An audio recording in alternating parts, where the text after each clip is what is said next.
ఏలూరు జిల్లా ద్వారకా తిరుమల మండలం గుండుగోలనుకుంట కండిగలమ్మ అమ్మవారి ఆలయంలో చోరీ జరిగింది. గుర్తు తెలియని వ్యక్తులు ఆలయంలోకి ప్రవేశించి విలువైన బంగారు, వెండి ఆభరణాలు ఎత్తుకెళ్లారు.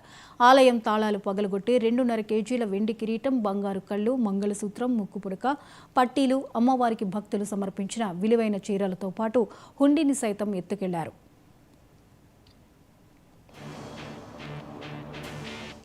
వారికి స్నానాలు పంచామృతాలు అభిషేకాలు చేసి అలంకారం చేసి స్నానాలు చేసి మొత్తం తాళం వేసి తలుపులు వేసుకుని వెళ్ళామండి.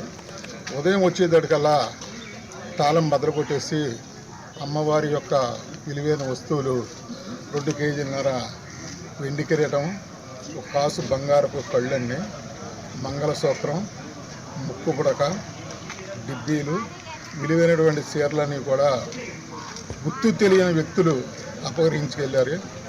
పోలీసు వారు, గవర్నమెంట్ వారు కూడా దీని మీద చర్యలు తీసుకుని దోషులను కఠినంగా శిక్షించాలని కోరుచున్నాం.